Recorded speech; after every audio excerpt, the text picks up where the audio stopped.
Bonjour Mazarine Pinjot. Bonjour. Avant d'entrer dans le sujet de votre livre, un mot sur votre prénom. En organisant notre rendez-vous, en le préparant, j'ai été très surprise. Qu'on vous connaisse ou pas, les attachés de presse, les journalistes, vous appellent tous simplement Mazarine, comme si vous étiez un membre de la famille ou une marque. C'est une habitude pour vous ? C'est vrai, vous avez raison. Oui, c'est vrai qu'on m'appelle plus facilement par mon prénom, mais parce que c'est quasiment une marque déposée aujourd'hui, d'une certaine façon. Et bon, voilà, il porte en lui à la fois l'identité, l'histoire. Enfin, je pense que mon père a investi de beaucoup de choses, et donc j'en mérite, ce qui est parfois un peu encombrant, il faut bien le dire. Un prénom très facile et surtout pas très facile à cacher. Bon petit soldat donc revient sur un thème qui vous inspire, on le sait, l'enfance et ses secrets, ses zones d'ombre, ses inconnus. La campagne de François Hollande donc pour la présidentielle en mai dernier a provoqué quelques réminiscences en vous.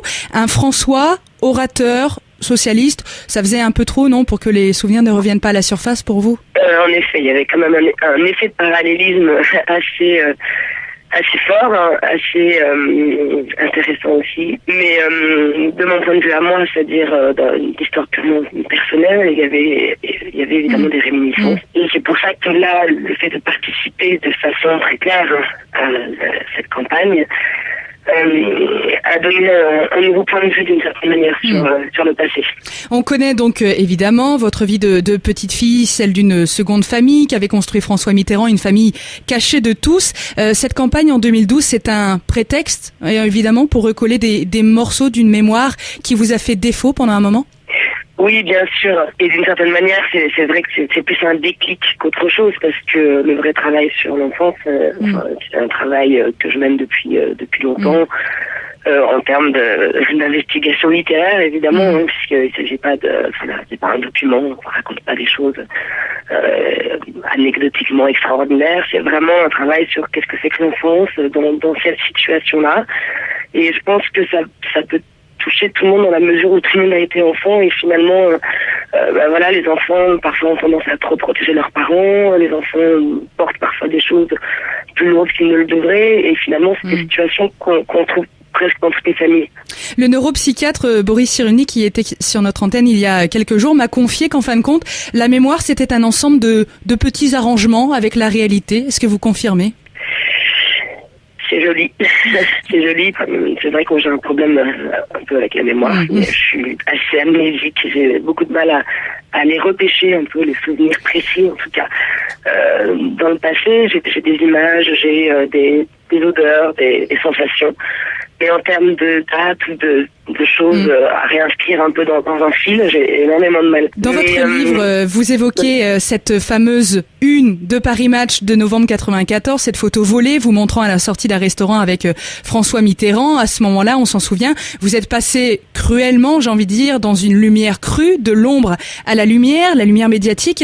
Cette photo met donc fin à une page de votre vie, celle d'une existence à Troyes, quai Branly, à Paris, dans un appartement, vous le dites, austère, où les murs étaient à la fois visibles et invisibles. Vous saviez pourquoi vous ne pouviez pas parler à votre père président, quand vous étiez petite fille ? Je me suis pas vraiment posé la question. J'ai vite compris que c'était comme ça.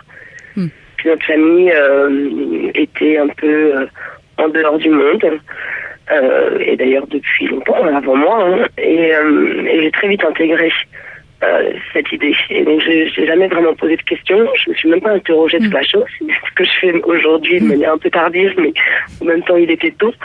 Et c'est vrai que ça faisait partie de mon histoire, et c'était comme ça. C'était ma normalité à moi. Vous avez grandi sous surveillance policière. Personne ne devait savoir. La petite fille que vous étiez a eu le sens des responsabilités plus vite que les autres, du coup, Mazarine Pinjot ?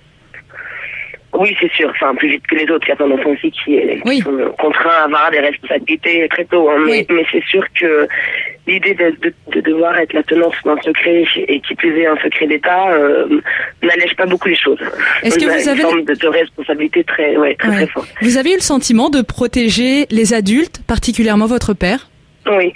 Oui, je pense qu'il y a eu une forme d'inversion comme ça qui s'est produite sans que je puisse exactement expliquer pourquoi, mais bon, c'est presque un phénomène psychologique assez normal finalement, et c'est vrai que je me suis mise dans l'idée de le protéger lui, de protéger le secret, parce qu'en protégeant le secret, c'était lui que je protégeais, évidemment, et de protéger un système familial. Donc c'est vrai que j'ai l'impression d'avoir cette mission qui était celle de protéger.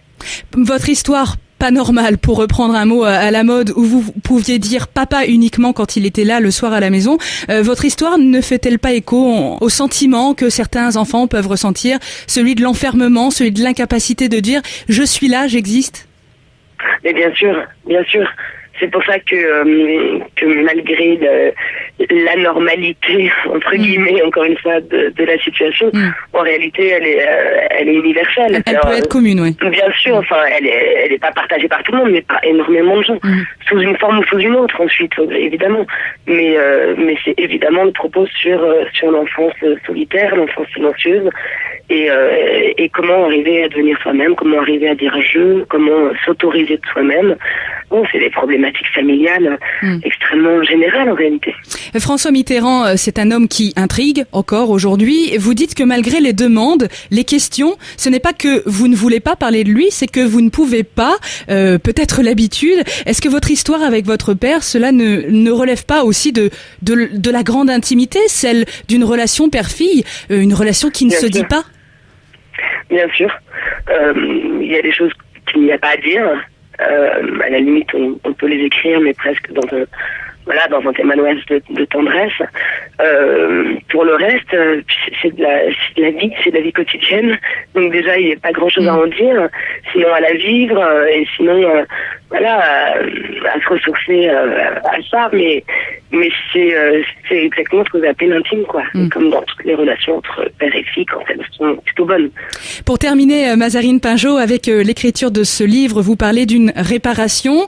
À la fin du livre, vous êtes à l'Élysée, vous vous dites réconcilier avec ce lieu qui vous a pris à la fois votre père et votre identité. Réconcilier. Est-ce que vous ne reviendrez jamais sur cet éternel point d'interrogation qu'est l'enfance? C'est pas sûr. Je m'interdis pas d'y revenir dans quelques années, peut-être pas tout de suite. Vous n'avez que 37 ans, hein? Oui, ouais. Mais je pense que c'est un domaine infini, en fait. On n'a jamais fini de l'interroger, de le décrypter. Donc, bon, il s'agit pas de refaire le même livre, mais peut-être d'interroger encore différemment sous un autre angle. Donc, je trouve ça toujours intéressant de voir, selon les âges qu'on a, quel rapport on a avec son enfance. Merci beaucoup, Mazarine Pinjot. Vous êtes l'auteur, donc, de Bon Petit Soldat qui vient de sortir aux éditions Julliard. Bonne journée à vous. Merci.